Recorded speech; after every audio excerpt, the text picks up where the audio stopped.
back once again. I am Shivani Sharma. I am here again with the new video on company accounts, that is share capital. बहुत ही आसान chapter है ये, बिल्कुल भी मुश्किल नहीं है, बहुत ही इजी है ये चैप्टर. अगर आप इसको प्रॉपरली कर रहे हैं तो ये आपको बहुत इजी लगेगा बाय द एंड. और इसमें से क्वेश्चन भी डेफिनेटली 6 मार्क्स का एक आएगा ही आएगा और शॉर्ट क्वेश्चंस भी कैरी करता है ये चैप्टर. तो आज का जो टॉपिक है हमारा स्टूडेंट्स, हमने पिछले टॉपिक में अंडर सब्सक्रिप्शन का पॉइंट कवर किया था विद द प्रैक्टिकल प्रॉब्लम, और जिसमें हमने प्रीमियम का पॉइंट भी सीखा, कॉल इन एरियर का पॉइंट भी सीख लिया. अब ये जो टॉपिक है हमारा ये है ओवर सब्सक्रिप्शन. तो आज हम थोड़ा सा ओवर सब्सक्रिप्शन का टॉपिक भी ऐड करेंगे कि ओवर सब्सक्रिप्शन क्या है. अब ओवर सब्सक्रिप्शन को बिल्कुल सिंपल लैंग्वेज में समझना हो तो कैसे समझेंगे. सपोज कंपनी ने शेयर इशू किए हैं 20,000 और इन शेयर्स के अगेंस्ट कंपनी को 25,000 एप्लीकेशंस रिसीव हुई. एप्लीकेशंस रिसीव्ड, यानी कि जब ये 25,000 शेयर के अगेंस्ट एप्लीकेशंस आई होंगी तो उसके साथ एप्लीकेशन मनी भी आई होगी. तो ये पैसा हमारे पास फालतू आ गया.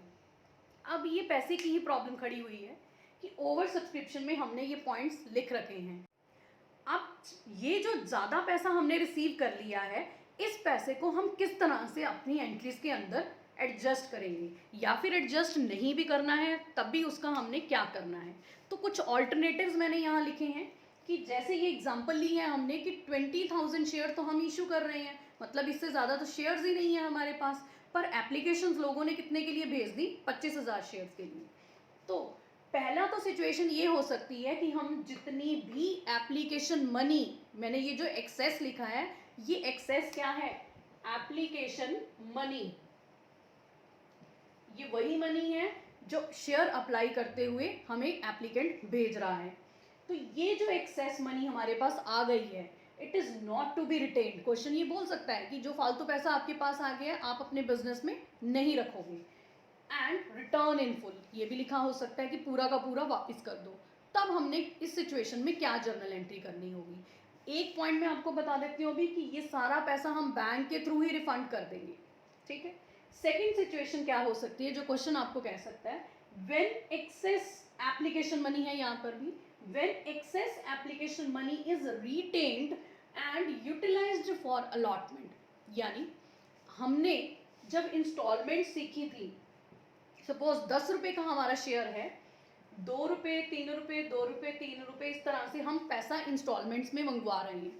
तो वो कह रहा है कि एप्लीकेशन का पैसा जब आपने रिसीव किया तो कुछ पैसा उस शेयर के अगेंस्ट ज़्यादा आ गया. अब यहाँ से एक अजम्पशन लेते हैं, एक एग्जाम्पल लेते हैं कि किसी पर्सन ने 1,000 शेयर के लिए अप्लाई किया था. मतलब ये जो 25,000 एप्लीकेशंस आई हैं, यहाँ पर कोई शेयर होल्डर हमारा जो बनने वाला है उसने 1,000 शेयर के लिए अप्लाई किया, बट हमने उसको कितने इशू करने हैं, 500 शेयर्स. तो अभी यहाँ पे भी देखो क्या हो रहा है कि उसने तो जब एप्लीकेशन मनी दी थी तो वो 1,000 शेयर को मल्टीप्लाई करके अगर 2 रुपये ही है तो उसने 2,000 रुपये हमें दे दिए ऑलरेडी. बट हमने उसका फालतू पैसा या तो रखना नहीं है, उसको वापस कर देना है, या फिर हम क्या कर सकते हैं, उसको अलॉटमेंट का पैसा मंगवाते टाइम उसका वो जो ज़्यादा पैसा आ गया है, जो एडवांस में पैसा आ गया है, उसको अलॉटमेंट में एडजस्ट कर सकते हैं.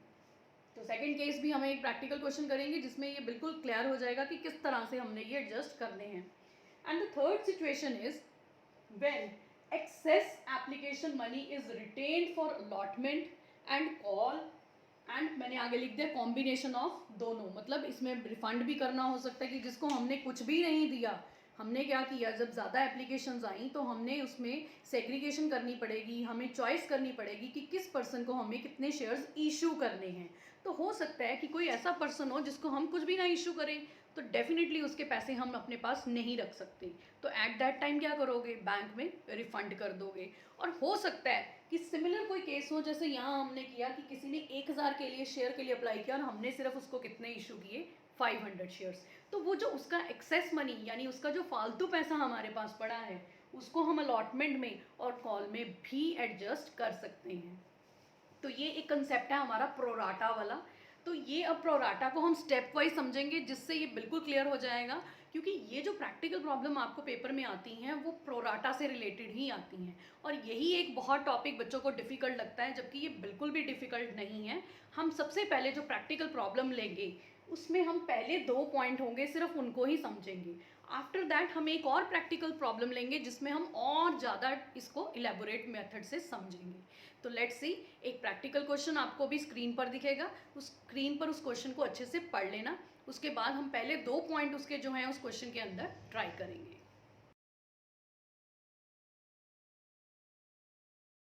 सो स्टूडेंट्स, पहले की तरह मैंने इस क्वेश्चन के में भी कुछ मेन पॉइंट्स हैं जो यहाँ पर लिख लिए हैं, ताकि मुझे क्वेश्चन करना इजी लगे और बार बार मुझे बुक उठाने की ज़रूरत ना पड़े। तो यहाँ मैंने लिख लिया कि इशूड कैपिटल है मेरी 22,000, that is 22,000 share at the rate of 100 each. मतलब मैंने इतने एप्लीकेशंस मंगवाई, इतने शेयर्स के लिए मैंने इन्विटेशन भेजा है, और मुझे जो एप्लीकेशन एक्चुअल में रिसीव हुई दैट इज 25,000 शेयर्स। और अमाउंट पेएबल क्वेश्चन के अंदर मुझे गिवन है 25 एप्लीकेशन, 45 अलॉटमेंट, और यहाँ लिखा हुआ है बैलेंस ऑन कॉल मनी। अब बैलेंस ऑन कॉल मनी कैसे निकालोगे, ये बिल्कुल सिंपल पॉइंट है। 100 रुपये का एक शेयर है, 25 रुपये अगर हमारे एप्लीकेशन के और 45 रुपये अलॉटमेंट के हैं तो कितना हो गया, 100 minus 25 minus 45, it comes out 30। हमने 100 में से इन दोनों को माइनस कर दिया, तो अपने आप हमें पता लग जाएगा कि कॉल मनी का पैसा कितना होगा, 30 रुपीज़, क्योंकि हमारा जो टोटल है वो क्या आना चाहिए, बिल्कुल सेम आना चाहिए, 100 आना चाहिए। अब आपका टोटल अब करके चेक कर लो, ये 100 रुपये टोटल होगा, मतलब एक शेयर की कीमत बिल्कुल करेक्ट हो गई है। और नेक्स्ट उसने हमें 2 सिचुएशन दी, जो अभी हमने अल्टरनेटिव कंडीशंस पढ़ी थी वहाँ पर, कि एक्सेस मनी को रिफंड कर दिया जाए, पहला केस। सेकंड वो कहता है कि एडजस्ट करो एक्सेस मनी टुवर्ड्स अलॉटमेंट। तो सबसे पहले देखते हैं कि ओवर सब्सक्रिप्शन में कितने शेयर्स के अगेंस्ट पैसा फालतू आया। हमारे पास टोटल कितने शेयर्स हैं, 22,000, जिससे हम कैपिटल क्रिएट करना चाहते हैं, बट एप्लीकेशंस भेजी गई 25,000 शेयर्स के लिए। तो सबसे पहले 3,000 का जो डिफरेंस है वो शेयर्स हमारे पास फालतू अप्लाई कर दिए गए हैं। तो एंट्री स्टार्ट करते हैं। Bank account debit to share application. अब यहाँ पर गलती हो जाती है कि स्टूडेंट्स कई बार 22,000 लिख देते हैं, कई बार 25,000 लिख देते हैं, या आगे की एंट्रीज में गड़बड़ करते हैं। एक पॉइंट यहाँ से याद रखना, सबसे पहली एंट्री में एप्लीकेशन का पैसा रिसीव होता है, तो आपने क्वेश्चन के अंदर जितनी एप्लीकेशंस रिसीव हुई हैं हमारे पास, जो एक्चुअल कंडीशन है वही नोट करना है। दैट इज 25,000 शेयर्स के अगेंस्ट आया है, तो 25,000 गुना 25, तो ये अप्रॉक्सीमेटली 6,25,000 अमाउंट आ जाएगा कि हमारे पास ये पैसा एप्लीकेशन मनी का रिसीव हुआ है।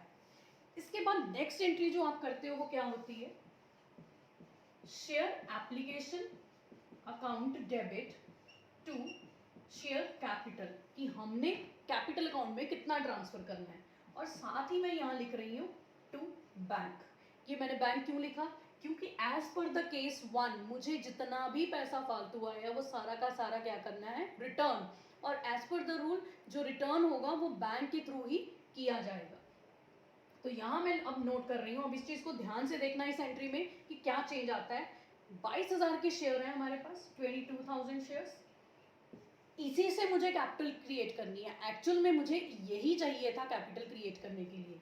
तो 22,000 गुना यहाँ मैं क्या करूँगी, किस अमाउंट से मल्टीप्लाई करूँगी, एप्लीकेशन में मेरे पास कितना पैसा रिसीव हुआ है, 6,25,000। इसके लिए मुझे दोबारा कुछ करने की ज़रूरत नहीं है। बट यहाँ पर जो 22,000 है, एक्चुअल में मुझे इसके अगेंस्ट सिर्फ 25 रुपये चाहिए थे। तो ये हमारा अमाउंट कितना आता है, 22,000 मल्टीप्लाई 25 इज 5,50,000। एक बार दोबारा से देख लो, 22,000 की वो शेयर्स हैं जो हमने खुद कहा था कि हमारे शेयर्स खरीद लो, कंपनी ने कहा था कि हमारे शेयर्स खरीद लो, पर एप्लीकेशंस आई 25,000 की। तो इसका मतलब हम अपनी कैपिटल 22,000 से ज़्यादा पैसे की क्रिएट नहीं कर सकते। तो 22,000 शेयर के अगेंस्ट मुझे सिर्फ 5,50,000 से ही कैपिटल क्रिएट करनी है। तो यहाँ पर जो फालतू आया है दैट इज 3,000 शेयर्स। ये जो फालतू है हमें इसके अगेंस्ट भी क्या आ गया है, फालतू में एप्लीकेशन मनी आ गई है। तो ये जो है 25 या 75, 75,000, ये पैसे मुझे बैंक के थ्रू उनको रिफंड करने पड़ेंगे या रिटर्न करने पड़ेंगे। ये है सिर्फ इस फर्स्ट पॉइंट का सोल्यूशन, कि हमारा जो फर्स्ट पॉइंट कह रहा था हमने उसका क्या सोल्यूशन किया। अब जो नेक्स्ट एंट्रीज हैं वो हमारी बिल्कुल सिंपल है। यहाँ हम क्या करते हैं, share allotment account debit to share capital. अब हमारा ये जो 25,000 वाला काम है ये बीच में से निकल गया है, मतलब ये कांटा जो 25,000 का फालतू था वो हमने खत्म कर दिया है।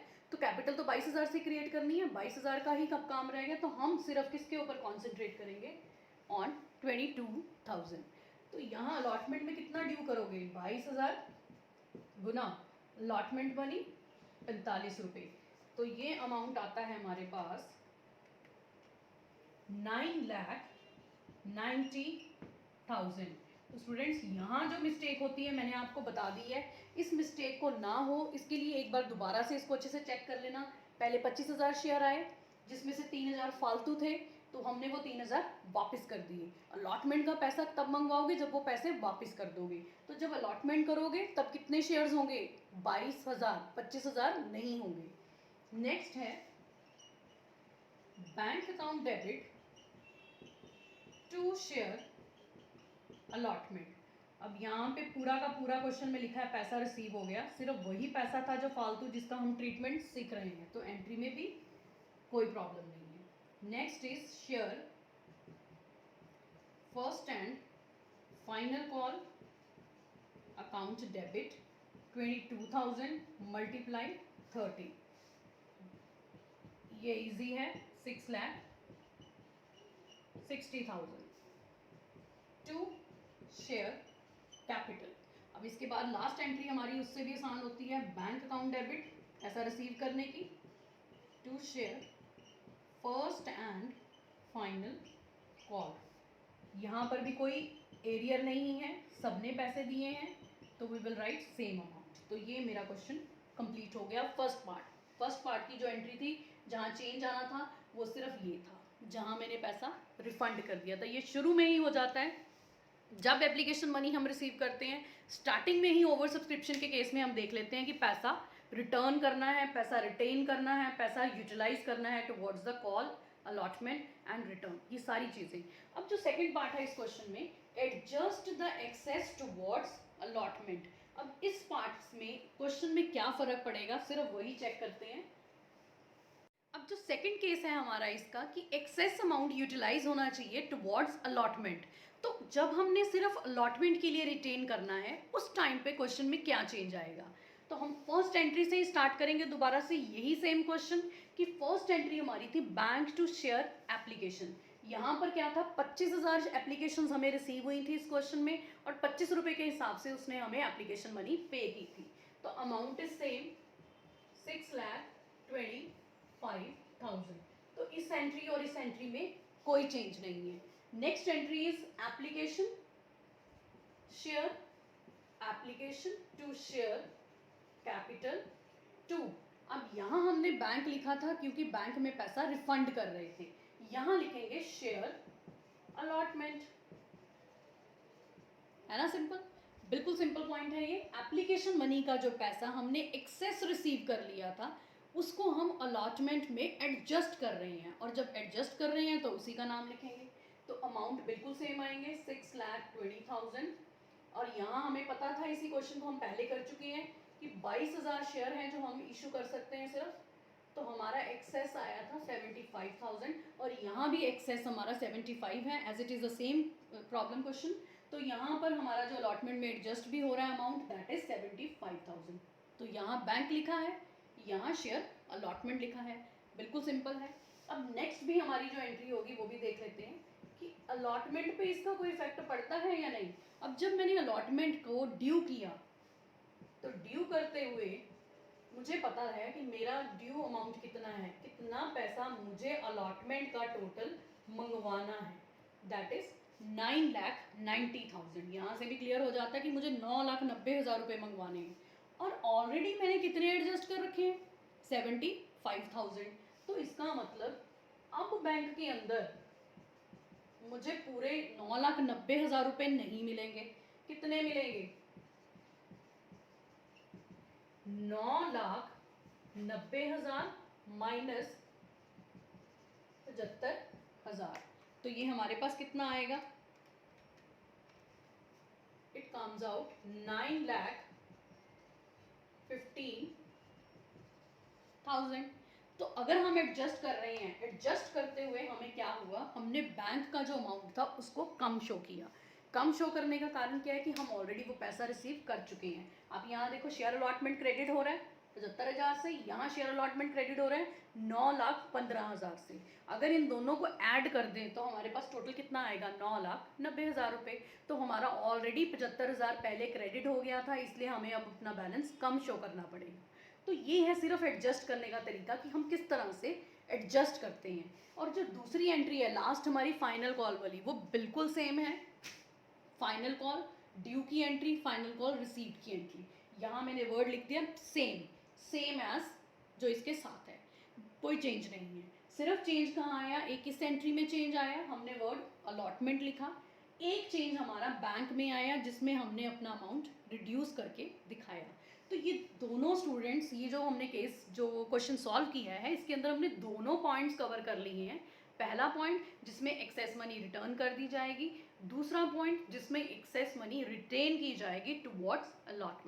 सो स्टूडेंट्स, यहाँ तक जो एंट्रीज अगर आप सीख रहे हो और आपको समझ भी आ रही हैं, तो फिर ये चैप्टर आपके लिए बिल्कुल भी मुश्किल नहीं है, क्योंकि आने वाले जो क्वेश्चन के अंदर पॉइंट्स कवर किए जाएंगे वो उसके अंदर हम पूरे तीनों केसेस को स्टडी करेंगे कि अगर तीनों केसेस उसके अंदर किसी क्वेश्चन के अंदर हमें मिल जाएं तो हम किस तरह से ये प्रोराटा का कंसेप्ट और आगे किस तरह से सीखेंगे। और ज़्यादा से ज़्यादा क्वेश्चंस करके अपने कंसेप्ट्स को पक्का कीजिए। तो thank you so much for watching this video.